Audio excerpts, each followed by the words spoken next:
Өнөөдөр миний уншсан ном болонгийн зочноор доктор улс төр судлаач саруулагч маань оролцож байна. Ингээд танд энэ өдрийн мэндийг хүргэе. За их баярлалаа. Ярилцсан дурсанд.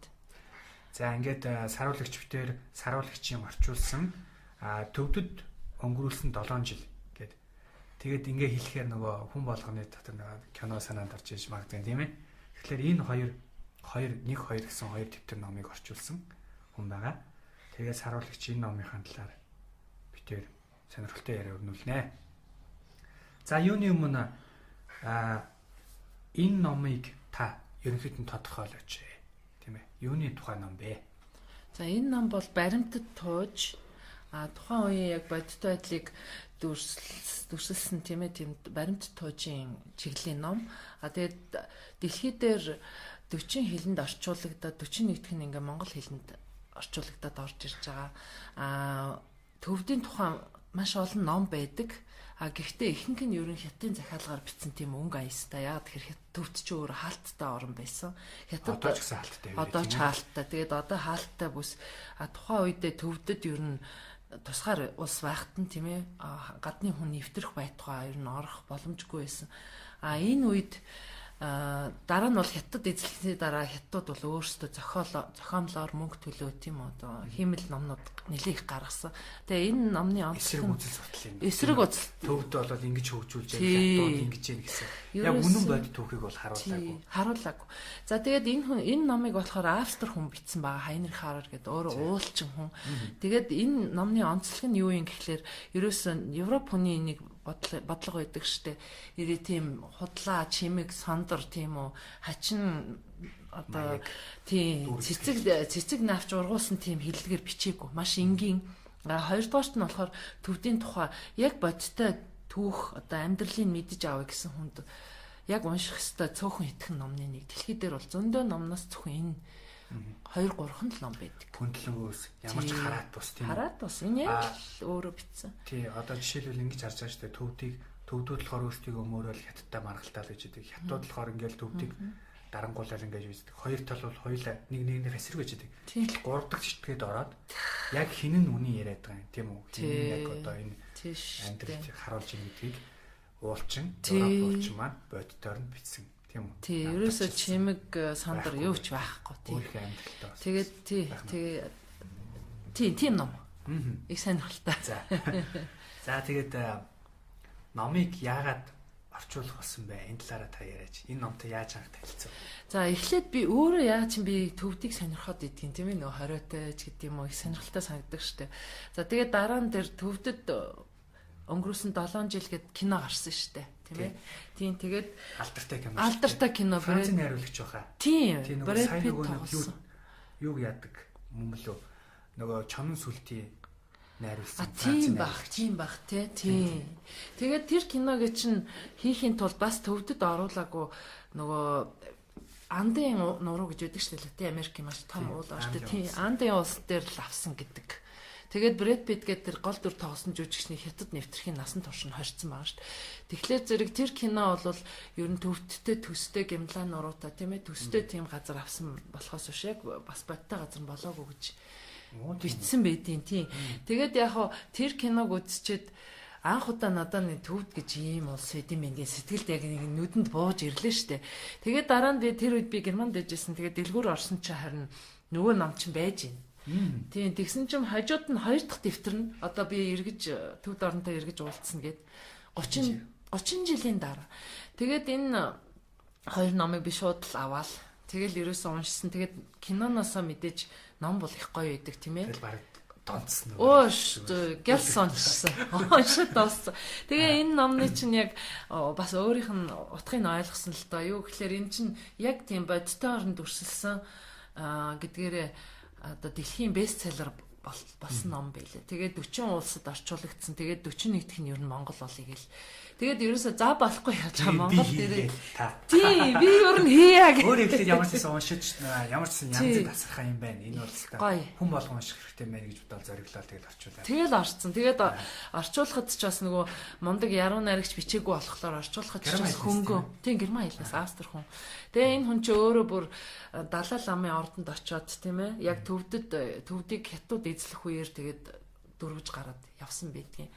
Тэгээд тэгэхээр зэрэг бүр Далай ламын ордон тийм ээ. Тэгээд тэр ордон хүртлээ эднэр чинь тэр энэтхэгийн хорих лагерт байлаа шүү дээ тийм ээ. Нөгөө Англи чинь энэтхэгч Английн колони байлаа. Тэгээд нөгөө дэлхийн 2 дугаар дайнд нөгөө холбоотнууд бий боллоо шүү дээ тий. Тэгээд нөгөө Англи, Америкийн Орос эднэр чинь холбоотон боллоо шүү дээ тий. Тэгтэн Франц эднэр тэгэхэд эднэрийн чинь нөгөө герман хүмүүс герман хэлтэй юм чинь бол наастер хүн шүү дээ. Германы уулчтын баг гэдэг утгаараа нөгөө эдий чинь барьж байгаа төвдөд хорих лагерт хийцэн. Тэгээ нөгөө эд чинь дайнтай ямар ч хамаагүй ерөнхийдөө л одоо Гимлагийн тийм гол нь хэл нөгөө герман байдаг германы баг гэж нэртэй. Тэгээ эднэр чинь маш их бэлдсэн тийм үү Гимла даврн гэдэг чинь маш их бэлтгэл жил хагас бэлдэн штэ. Тэр бүх юмаа бэлдээ арай зөвшөөрлөө аваа явж исэн хүмүүс ч одоо хориулаагаар торны цан суучаар яах юм те. Тэгэл нөгөө дүл чинь орохоор бэлдсэн байхгүй. Тэгэл тэр Лас гэдэг хот чинь хориотой хот тийм ээ. Тэнд хүрэхийн тулд теста аимшигтай замыг туулаа. Тэгээд тэр хүртэл одоо төвдийн яг амьдралтаа танилцаад хэлийн сураад тийм ээ. Заллахын заллаад гойхын гуугаад нөгөө үздгийн биелээ. Үздгийн үзээ дээрэмдүүлээд одоо бүр яста яг жинхэнэ тэр урт замыг туулаад Лас гэдэг газар чи ирсэн тийм ээ. Тэгэл ерөөсөө тэнд ирээл байжсэн чинь гадаад хүн байдаггүй болохоор эдгээр чинь сонирх шүү дээ. Тэгээд Далай лам гадаад ямны сайдд нь байсан байдгийн. Тэгээ нөгөөх нь одоо энэ гадаадуудыг яах вэ, ийх вэ болол тий. Тэр чинь одоо төрийн хэмжээний асуудал бол босч ирээд тэгээд Далай лам чи хүүхэд байсан тэр үед. Тэгээд ээж нь өөрөө ураад энэ Далай лам чи өөрөө сонирхоод нэг ордныхаа дээрээс дурандаал идэм байл Далайсаа тий. Тэгэл эдгээр чинь алтан өстэй хүн болохоор сонирхол урж авчаад тэгэл үргэлжилдгийн. Тэгэл ерөнхийдөө их сонирхолтой төгөх гарна.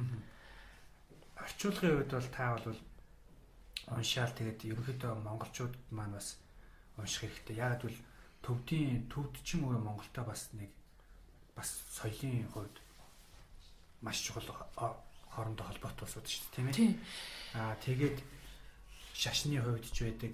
Дээрээс нь соёлын хувьд манай баг түүхэн дээр шүү дээ. Хамгийн анх нөгөө тусгаар тогтноор төвдөл ганцхан хүлэн зөвшөөрч ирсэн гэдэг. Тийм ээ. Тэгэхээр бас энэ номыг ингээд уншнаар би төвд хүмүүс ямар хүмүүс байдгийг ойлгох. Хамгийн том, хамгийн үнэн бодит сурах хүчиг болж байгаа юм байна. Тэгээд ер нь яг үнэн. Тэгээд төвдөд чинь өөр хэлээр ярьдгаас биш нэг монгол хүн шиг юм билээ шүү дээ. Энэ номон дээр унших. Манайхан чинь ингээл манайхны яг тоглоом хийж байгаа төвдийнхтэй адилхан юм те. Тэгэл манайхан чинь үндэсний юмаа их сайн хийдэг, шинэ технологиг жоох ууддаг те. Тэгээ манай хүүхдүүд чи яг гадаадд очил бүгдээр онцортой. Эзэн чинь төв төвхтөр чинь бүгдээрээ бас тэгэл энэ тентгийн энтгэгдлэх мондгууд нь явдаг. Тэнд очил онцураалт. Тэгэл ерөнхийдөө тэр амьдралын хэв маяг хөвшил нь ер нь их монгол юм билээ. Тэгэл яга уралдаж ирээл нэг цагаан хадаг өгдөг те. Тэгэл ерөнхийдөө их монголорхоо. Тэгээд манайхаас нэг ялгаатай юм нь болохоор нөгөө манайхан бол мах цахаа идэл идэг штэ. Эднэр бол яг шашинтай юм болохоор тэрийг илүү байлдаг юм билээ. Тэгээд манайхыг бодвол цэцэг, жимс, ногоо тийм ээ тарих тийм юм цэцэрлэгжүүлэлтийн ийм тиймдэр их дуртай юм билээ. Бусад юмараа бол ер нь яг л Монгол. Тэгээ би бүр гүцэдэ ямар адилхан. Тэгээд энэ дээр Монголын тухай их гардыг. Нөгөө Далай лам гэдэг нэрийг анх Монгол өгсөн. За тэгээд энэ нөгөө монголчууд өргөж гарсан гэл те. Агуулгын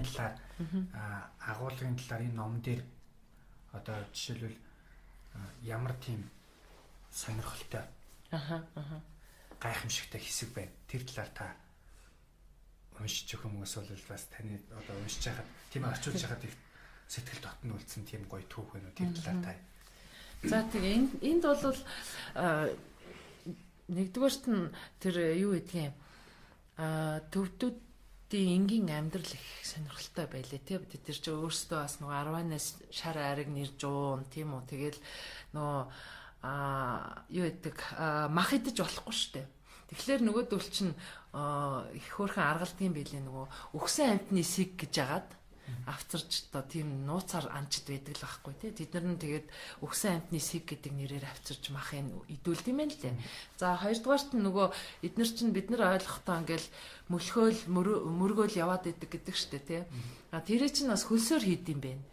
Би одоо жишээлбэл ингээд жоохон мөнгөтэй чинэлэг хүн байх юм бол нэг хүнд мөнгө өгөөд чи миний өмнөөс яваг ороолоод иргээ явуулчих тийм. Тэгээ нөгөөх нь нөгөө мөнгөний аваад ерөөсөө мөргөл яваад идэг. Тийм. Тэгээ дараа нөгөө боён янз бүрийн тийм бас яслууд байд юм байна. Тийм ээ бороо ордог яадаг үлээ. Тэгээд нөгөө ийм тийм амтнд хижих мэжих ясан дээрээ бас нөгөө хэдэн ядуудаа мөнгө өгөө явуулаад нөгөө хэдэн хийдэм байна. За тэгээд бас нэг инээдэмтэй зуршил байсан. Манайхантай бас төстэй. Манайхан чинь нөгөө мөнгө өгнө гэдэгт ажил хийдэггүй шүү дээ. Тэгээд нийгмийн халамж эднэр бас авдаг хүмүүс байдаг. Боломжтой гол зүгээр л аваад хэвтээд байх сонирхолтой. Бас тийм хүмүүс байгаа шүү тийм ээ. Яхаа бүгдээрээ биш ихэд энд бас гарч илээ. Ингээд нөгөө ласын годамжинд бахан гуйлахчин сууж идэм бэ. Нөгөө тэд нар чинь одоо лас руу орж ирж байгаа алсаас явсан хүмүүсээ ухтаж авдаг хаалга, үдэж гаргадаг хаалга байгаа. Тэгээ тэн дээр нь болохоор нөгөө ёслол үлддэг. Тэгээд ингээд ласаас гараа явах гэж хаад ингээд дүүрэн гуйлах чи игнээ суудсан байдаг. Тэгээд тэд нар нь ерөөсөө өглгөөр амьдардаг тийм ээ. Тийм хүмүүс байд юм байна. Тэгсэн чинь энэ хоёр Европч өөршгөө санаал нөгөө эдээ чи өөрөвдөл хөөрхийн амтад одоо ингээд.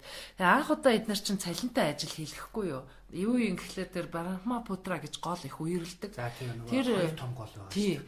Брахмапутра. Ийнд ганд гэдэг тийм. Яг үнэ. Тэгээ энэ лас руу болохоор тэр Брахмапутра гол нь үерлээ жилийн жил дур ингээд сэт тавиад орж ирдэг учраас энэ хоёрыг нөө Европ хүмүүс эднэр чинь арай нөгөө техник эднэр мэддэг тий босралтай.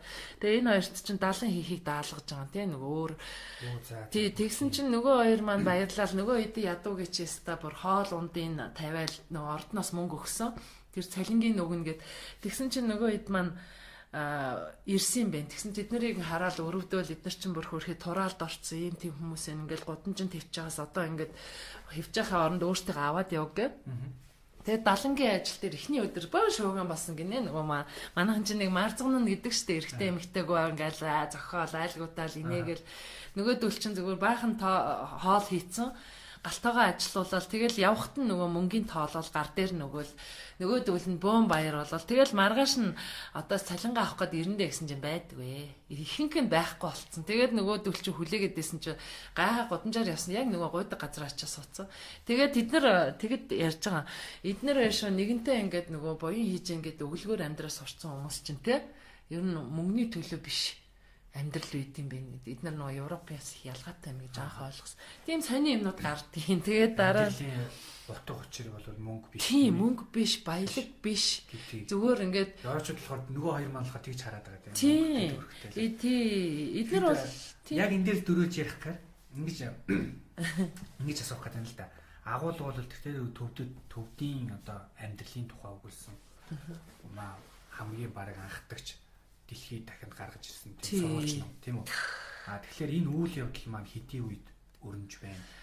Тэгээд энэ зохиолын маань хоёр гол баатар уулздаг байгаа. Тэр маань тэр хүмүүс ямар хүмүүс байв хизээ тэгээд байж байгаа одоо л байхгүй байх шүү дээ. Тий энэ сая 2000 хавцаа өнгөрсөн байлээ зохиогч нь өөрөө. Тэгээд энэ үйл явдал болохоор яг өрнөж байгаа нь 1959 онд чинь хятад бүр эзэлж авсан шүү дээ тий буудаа далаа дайн болоод шууд төрөмгийлээд Далай ламын хотыг гэхэд бүр өстой төвөг хайцсан тий эднэр бол зэвсгээр эзэлж авсан 59 онд тэгээд өмнө нь бас оролдож ирсэн. Тэгэхээр энэ бол дэлхийн 2 дугаар дайн дуусахын өмнөх тийм ээ 1943 44 тийм үү тэр хавьяас эхэлдэ. Үйл явдал маань. Тийм үйл явдал маань тийм. Тэгээд дараа нь эн чинь 7 жил тэр ордонд болоод тэгээд буцаж байгаа аахгүй 59 онд буцаж ирсэн шүү дээ. Тэгэхээр дэлхийн 2 дугаар дайн дуусныг лас дээрж мэдж байгаа аахгүй бүр үлэн зэлмэн. Тийм яг тэр хавийн үйл явдал. Дараагийнх нь болохоор тий 59 оноос 30 жил гэдэг чинь 89 онд ирсэн байт. 89 онд. Одоо тэр ч бас ширүү үе л шүү дээ. Бас л юм өөрчлөгдөг үл байгаа. Тий тэгээд энэ яагаад энэ ном их сонирхол татсан гэхлээр энэ дээр бас нэг сонирхолтой үйл явдал гардаг нь 5 дугаар Далай лам одоо хэдвэр Далай лам бэ? Монгол Далай лам нар байсан. 2 Далай лам Монгол. Тий 2 Далай лам. 2 дугаар Далай лам байж шиг санагдаад. Тийм бах тий. Тэгээд тэд нарын тухай бас их гардгийн тэгээд бүр их ухаантай хүн байсан. Тэгээд энэ Патала ордон байна шүү дээ энэ дээр байгаа. Энэ чинь Монгол Далай ламын үед баригдсан. 5 дугаар Далай лам билүү? Би одоо нэг орчуулж байсан. Баг энэ зураг түүхийн ингээд. Тий. Тэгээ энэ дизайныг баг хийсэн байх нь шүү дээ. Тийм. Тэр 5 дугаар Далай лам бүр дээр үед шүү дээ тэр чинь. Тэгээд тийм. Тэгээд тэр Далай ламын үед баригдаж байхад Далай лам таалд төгсөөд тэгтэн шүү өстой тэрийгээр ч үүмэн шуугаан дэгдээ гашуудал дэгдэн энэ ордныг барь дуусахгүй нууцсан билээ. Тэгээ энэ ордныг барь дууссаны дараа одоо жанж халсан гэдэг штэ тийм ээ тэгж олон нийтэд хүргэсэн байт юм билээ. Тэгээ энэ дээр бас нэг Монгол ноён гардгийн нөгөө нэг ягаа баахан хүмүүс манай нөгөө далийн утгатай илүү хотгч чиг Америк гарсан штэ тий. Тэгээд энэ Америк гарах замдаас польш их нэртэй илүү хэд хэдэн хатантай нэг ноён гардгийн Монгол загварцээ. Тий их сонин штэ. Тий нэг тийм түүх гардаг юм аа. Энд ч бас 10 онд орчуулсан болохоор бас тийм чинь тий. За тэгээд энэ дээр энэ номыг яагаад орчуулах тэгээд тэр хоёр нь болохоор яг бүтэн команд байгаа уулчтیں۔ Тий. Тэгээд дотор нь нөгөө Германы багийн ахлаа явж байгаа шүү дээ. Тэгээд тэр энэ Хайнрих Харер гэдэг энэ зохиогч бол өөрөө Австри хүн бүр уулчин. Тэгээд бүр багасаа л бүр ууланд авирах тийм. Тэгээд нөгөө тий Альпийн нурууны бүр аюултай оргил дээр нөгөө хинч гарч чаддгүй дандаа осолдог оргил дээр хүртэл гарч сургууль хийж агаад тэгээд гимлаа явсан байхгүй юу. Тэгээд тийм учраас эднэр чинь бүр тэр хориг лагарт ороод яа төвчгүүдээ те. Тэгээд бүр өстө буу юм болж гардыг. Тэгээ энэ 30 жилийн дараах гэдэг ном нь их сэтгэл өвдмөр. Энэ нөгөө төгсгөтэй их хайцуулж ярьж харах нь шүү дээ. Тэгээ 30 жилийн дараа төвд яаж өөрчлөгдсөн? Төвдийн соёл яаж төвдийн хүмүүсийн сэтгүү яаж өөрчлөгдсөн? Бүгдийг битсэн баг л та. Битсэн. Тэгээ чинь болсон ингээд зүгээр нэг хүний одоо дурсамж тэмдээ суурилсан гэж ярьж болохгүй. Бүр энэ чинь нэг судалгаа авахгүй тийм ээ 30 жилийн дараа яаж юм өөрчлөгддөг юм. Тий. Их гүрэн эзэлж авахд юу үлддэг гэдгийг энэ чинь бол харагдтыг. Маш харамсалтай. Тий. Тэгээд хараа зөвлөлт Орос гэж байлаа ш зөвлөлт холбоо тус гэж байгаа тийм ээ. Хятад энэ хоёр том гүрэн байна штэ. Энэ хоёрын ер нь том гүрний эзэлсэн бодлого их адилхан юм байна гэж би эндээс хараад тийм учраас би залуучуудыг уншаасаа гэж бодсон юм. 30 жилийн өмнө ямар байсан те эрх чөлөөтэй дараа нь юу болсон.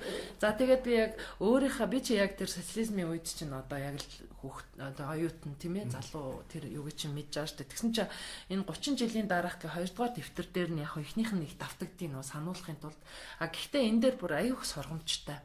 Юу вэ гэхэлэр зэрэг энэ ч бол манайх ч хосгол залуучуудын эвлэл гэж байсан шүү дээ. За энэ ч хятадын коммунист залуучуудын эвлэл гэдэг байж байгаа юм тий. Тэгээд манайхан манай генерац шүү дээ. Манай үеийнхээ одоо энэ одоо 80-аад онд тий генерашн 80-аад онд одоо яг залуу байлаа тийм ээ. Энэ үеийнхэн чинь нөгөө бид нар чинь одоо л энэ дээлий чинь нэрээ зүгээр юм бэ гэж харах юм тий. Одоо харахгүй юу би энэ модон тавилах хийлэглээ. Гэхдээ тэр чинь Монгол юм. Тийм Монгол юм ер нь үндэсний юм чи муухай гэд бид нар чинь бүдүүлэг ойлгоцсон байсан. Үнэхээр яг тийм ээ тэгэл нэг үндэсний юм. Тэгээд нөгөө одоо манай ардын дуужгийнхын хэдийн бүжиглдэг дуудуулдаг ч гэсэн тэр чинь бас хяналттай тийм ээ. Тэгээд тэр малчны юуг харуулсан бүжиг хийднэр гэж бас их тэгээд энэ төвдтэй урлаг бас яг тэгж иргсэн байдгийн.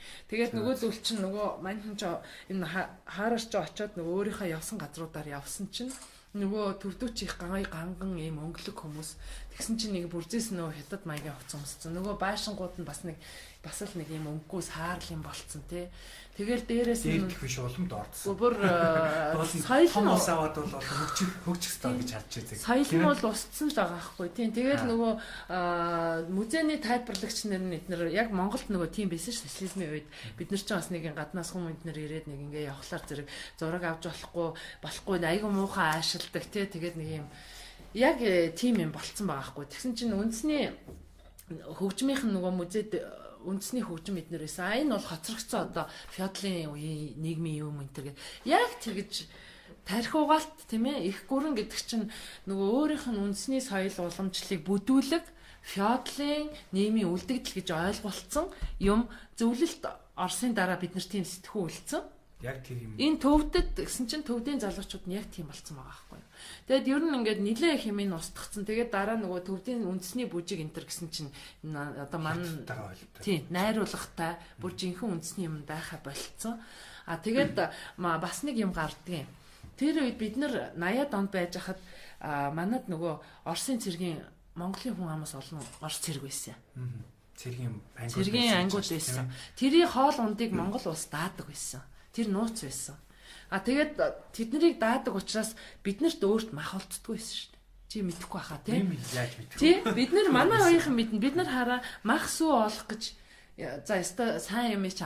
Тэгээд тэгсэн чинь энэ дээр бас гарч байгаа. Нөгөө сарлагуудын нөгөө хятадын одоо тий нөгөө Хонконг гэднэр хятадууд тэр хамаг тэгээд хятадын цэргийн ангиудыг төвдийнхэн бас хоолдог учраас өөрсдөд нь мах шүүн олддгоо.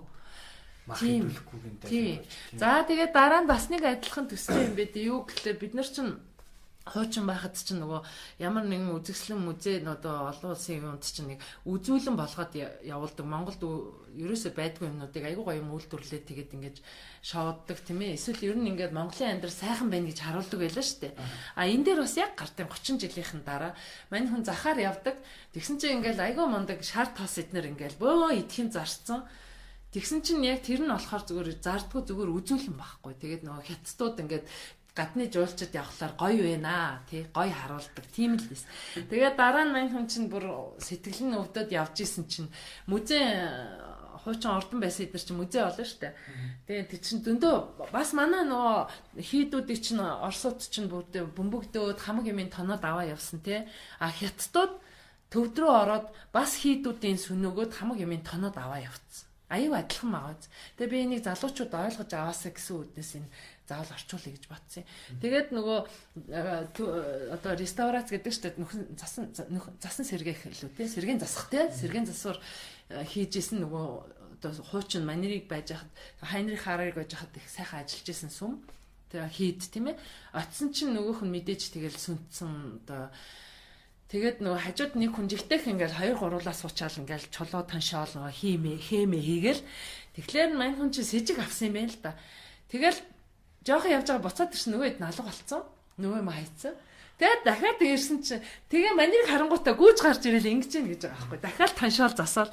Тэгээд дараа нь ингээ харин нөгөө тэр үед чинь бид нарыг бас тим эмиг нуудаг байсан шүү дээ. Гадныхан зураг мураг авахд бас болиулдаг. Аппаратын тий ава пленкийн сугалдаг. Энд бүр төвдөд бас хятадууд ерөөсөө л тож. Тэгээд тэр ерөнхийдөө бол ингээд тиймэрхүүл байгаа. Тэгээд нөгөө энийг ч худлаа засчиж энийг тэгчиж тэгээд өстой 0 шоу болгоо хийцэн. Тэгээ би бодсон. За ер нь их гүрэн эзэлж авахд ийм л юм үлддэг юм байна тийм ээ. Тэгээ манайх ч бас тэгтгэл байсан шүү дээ. Ийм имийг үзүүлж болохгүй, ингэж болохгүй гэл. Тэгэл нөгөө юуныхан барууныхан ирээл тэр чи одоо бүр 80 хэд он шүү дээ. 80 оны төгсгөл шүү дээ. Тэгсэн чинь хэдэн барууны германууд ирсэн. Тэгсэн чинь би зүгээр манай таньдаг хүн тэнд орчуулад явж исэн учраас би зүгээр дагсан намайг ураад цайнд. Тэгээ цөмөрөө хамт яваа үзье гэд би чинь тэгэл яг зүгээр л би мэдэхгүй шүү дээ. Тэгсэн чинь л нөгөө нэг хоолны газрын үйлчлэгч чинь дотоод ямны хүн байсан шүү дээ манайх. Тийм л ахгүй юу. Хятадх бүр яг тийм. Тэгээд нөгөө Хайнрих Харрыг ерөөсө тож дагаал явдаг тий нөгөө орчуулж байгаа нэг төвд хүн байдаг. Гэтэл цаана нэг хятад заавал явж идэг. Манай Монгол яг л тийм байсан шүү дээ. Гадныхаа ирэхэд дандаа ингээд дотоод ямны хүн дагаа явдаг. Тэгээ илүү дутуу алхам бол хийж болохгүй. Тэгээ би харсдуур за өстой Орос хятад хоёр те их гүрэн бол адилхан бодлого барьд юм байна. Тэгээ би тэр германууд ирэхэд ч айгүй нийтэн шүү. Би чинь зүгээр мэдэхгүй юм чинь. Нөгөө дүүлэн гэсэн чинь бид нар нэг энэ богдын ордон музей үзэх гэсэн юм аа үзүүлээч эхлэн. Төгөө тэгээ би дагуулаа яваа үзүүлээ гэхгүй юу. Тэгсэн чинь дотоод ям чин дуудаад л. Ямар очтой яав юу. Төгөө яа тагнуулын газар те. Тэгсэн чинь харин ингэж хамаагүй гадны хүмтэй явж болохгүй. Тэр хоёр зүгээр л инженер 3 инженер л байгаа шүү дээ. Тэгсэн чинь ингэж явж болохгүй. Энэ хүнтэй хамт хоол цаа идэж болохгүй. Тийм ээ. Ерөөсөө л тэр музейг нь үзүүлээл буцаахан авцрал зочлуудад нь 50. Одоо би тэхгүй бол би одоо хэрэгт орно гэж штэ намаа. Тэгээ хараад тэглээ зэрэг төвд Монгол тийм ээ яг соёлын ч адилхан нэлээд адилхан юм байх юм. Тэгээд дараа нь нэг нь хятад нөгөөх нь Оросын дор тийм ээ.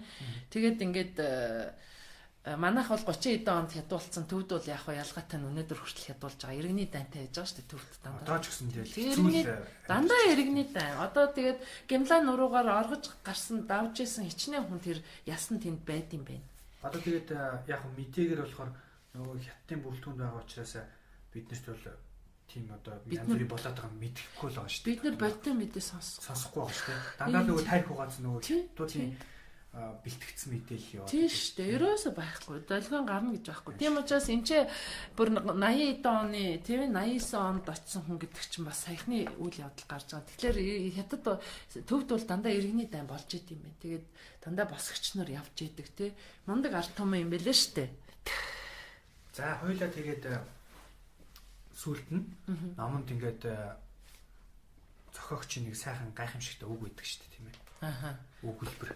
За тэрийг нэг уншиж чад танд одоо хамгийн таалагдсан энэ станаар нэг оройроо орох гэж ярьдаг шүү дээ. Ямар гоё үг хэлбэр гэдэг. Тийм ямар үг хэлбэр бай. За та тэрийг хэлвэл. Их гоё юмнууд гэдэг. Надад би энэ төгсгөл нь их өрөвдмөр санагдсан. Энд бас энэ номыг авах юм бол хараа бүр энэ зургнууд байгаа. Их үнэтэй цайтай зургнууд. Яг өөрийнх нь тэр үе. Тэр үед өөрийнх нь авсан нь Далай лама ордноос аппарат авчирч өгөө тий. Одоо энэ чинь 30 жилийн Далай ламын эгчин ч гэлээ. Тэгээ энэ зургнуудыг биш өнөөдөр тэр Австрт энэ Хайнрих Хараш ч өөрөө музей байгуулад өөрийнх нь. Тий, өөрөө байгуулсан тий. Тийм тэгээд тэр музейн ингээд энэ бүх ишээ зөндөө олон зураг байгаа. Тэр нэг зурганд гэхэд нэг хүн даагаад авцсан тий. Би жишээлбэл надаа энэ зураг таалагдж байна. Тэгвэл би энэ зургийг дааж авлаа гэдээ арчилгаа товтлогоонд ингээ хүмүүс сайн дураараа мөнгө хандуулаад ингэж музей явд юм байна. Музейний менежмент гэдэг чинь. Тийм. Тэгээд энэ дээр бол хамгийн сүүлд нь надаа нэг өрөвдмөр үг байсан. Төвдмийн баяртай гэх тий.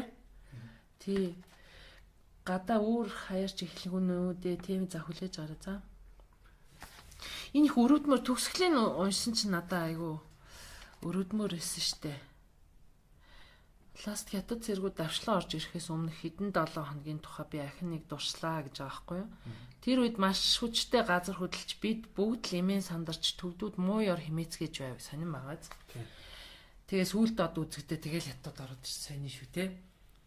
Гэхдээ ганц ч хийдийн байрлал нурсангүй тэнгэрч шүргэн гэж нэрлэхээр Баталагийн ханд өчүүхэн чатгүй анц ав суусангүй өнгөрлөө. Гэтэл энэ бүхнийг улс төрийн үзэн ядалт улангасан үзэлтнүүдийн гарт даалган үлдээсэн бололтой. Тэр эзэлж авахд гайгүйсэн. Тэгээд 30 жилийн дараа бол тэгээд энэ тий. За ямар ч улс төр тэрхүү бурхтын суудлыг хөндөж нэгэнт чадахгүй агаад сартаа хүтэн шөнөөр зэрлэг галуу тогроон сүрэг ласын дээгүүр нисэн өнгөрч явах нь Анайл хуучин цагийг санагдуулам тэд далавчсаа сэвх бүртээ лагело бурхад ялах болно гэж хэлээж байгаа юм шиг гэж байгаа байхгүй. Надаа энэ тэгээд нэг хамгийн сүүлийнх нь төвдмийн баяртай гэд дахиж уулзахгүй гэж мэдэж байгаа ш дахиж аваачихгүй. Одоо амьдралд бол дахиж. Тэгээд ном уншиж эхлэхдээ байшгүй минь би хэлэхэд энэ хамгийн сүүлийн төвдмийн баяртай гэдэг хэсгийг унших юм бол өрөвдөөд тэгэл энэ ном руу бас тий. Тий.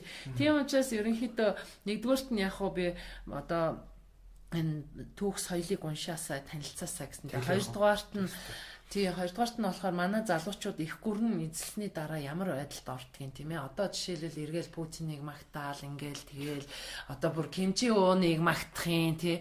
Дарангууллын систем дарангуулагч тэгээд тэд нар чинь бусад жижиг цөөн хүн амтай улсыг яа дарангуулдаг гэдгийг манай залуучууд ойлгож аваасаа. Яа та нарыг устгадгийг тийм ээ. Юу болгодгийг ойлгож аваасаа гэсэн. Манад яа тэгэхээр зөвлөлт бол холбоот ус гараад явсны дараа ингээд 30 жилийн дараа гэдэг шиг битсэн зохиол нэгч байхгүй байгаа штэ. Би тэгээд тийм учраас хятадууд өнөөдөр төвдөд байж байгаа. Тэгээд юу болоод хувирцсан тийм ээ. Энийг Монгол юу болоод үлдсэн тийм ээ. Тэрнтэй адилхан гэж л утгаар ийм хоёр зорилгоор орчуулсан. За тэгэлгүй яг хоо тэгээд таны орчуулсан одоо бараг 6-7 жил болж тийм ээ. Тийш. Энэ орчуулсан бүтээлийг номын дэлгүүрүүдэд байлээ. Тэгээд магадгүй битэрийн яриаг сонсоод бас төвдийн талаар мэдээ. Бүр хамгийн энгийн бөгөөд хамгийн үнэн бодит түүхийг мэдээ гэвэл хамгийн түрүүнд энэ номыг уншаарай гэж хэлмээр байна. Ингээд танд сонирхолтой сайхан яриа өгсөн танд баярлалаа. За баярлалаа ирж яриа авсан. Ном орчуулаарай гэж. Орчуулнаа. Одоо би нэг Харибо гэдэг нэг хятад хүн байгаа. Тэр хятадын хориглагаар байгаа штэ. Гулаг гэд. Тэрний юу би нэлээд явуулсан байсан нөгөө компьютер маань. Нөгөө асуудал. Тэрийг уншихад бас их бүр 37 онд тийм ээ.